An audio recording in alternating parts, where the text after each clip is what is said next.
All of us on both sides want good counterterrorism policy. Heather, David, John, all of us want to be safe. All of you want to be safe.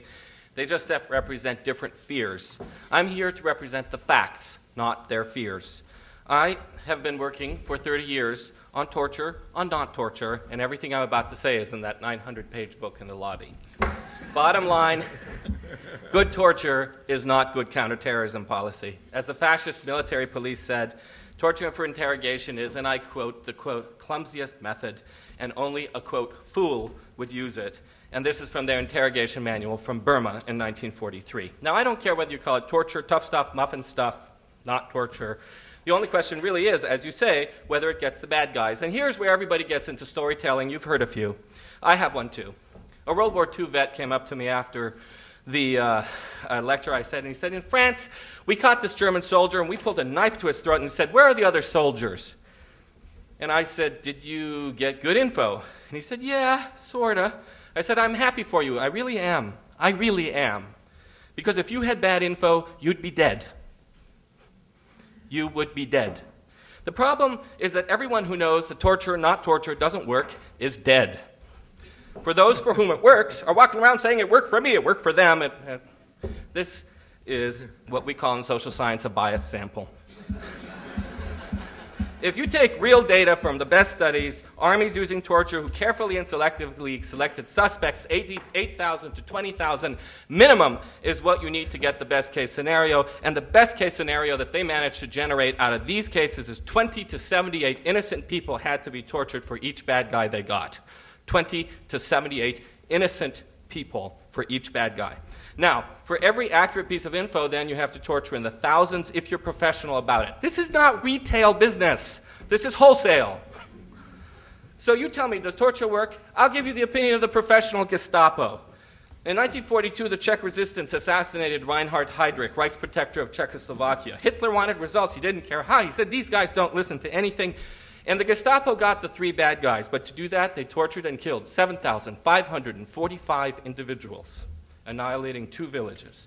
They also got 100 resistance members on the side they weren't looking for, but that's pretty typical results. Battle of Algiers, Vietnam, we can go through them. At this point, enter Heinz von Panwitz, a career policeman and head of the Gestapo's anti-sabotage unit from Prague. He said, don't be stupid. Depend on public cooperation, build up rapport, put out a reward. They got over 1,000 tips, and in fact, what broke the case was when Kurda, a member of the Czech resistance, betrayed the entire operation. Kurda wasn't tortured. He lived well. He collected a huge reward. In fact, he lived long enough to be executed for treason after the war.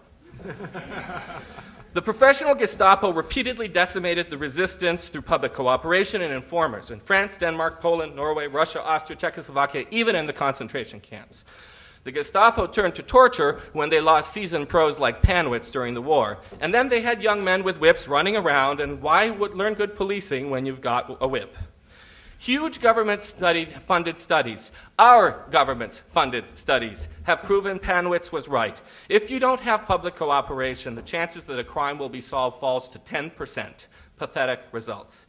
The Gestapo knew public cooperation was the best anti-terrorist method. Public cooperation works even when time is short. July 21st, London, 7 guys get on buses with ticking bombs.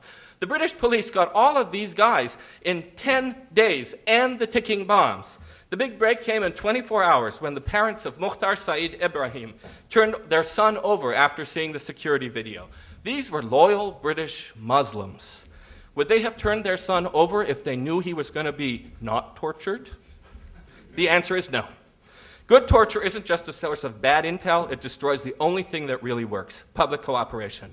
Good rapport weakens even the strongest bond we know. Good rapport restores the bond between parent and child, even when time is short.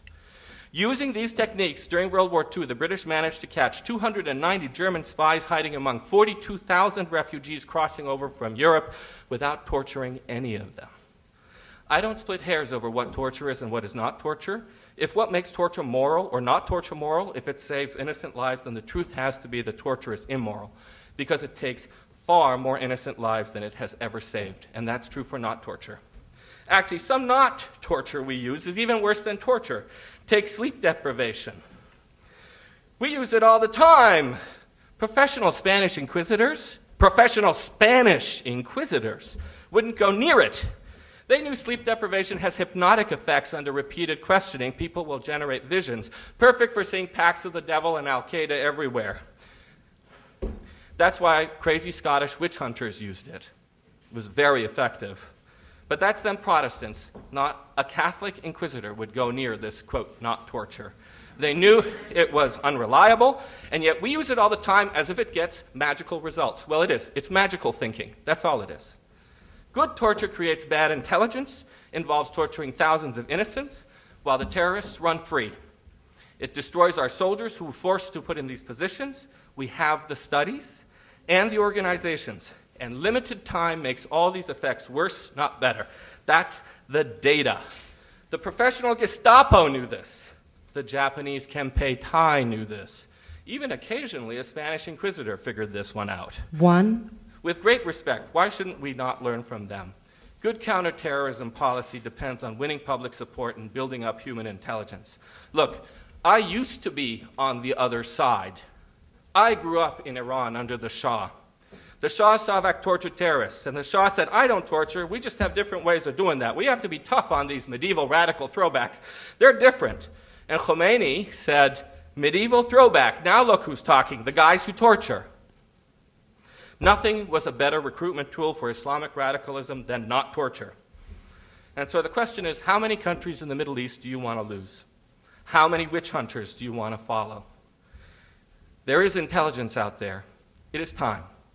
It is really long past time for us to get our act together. Thank you.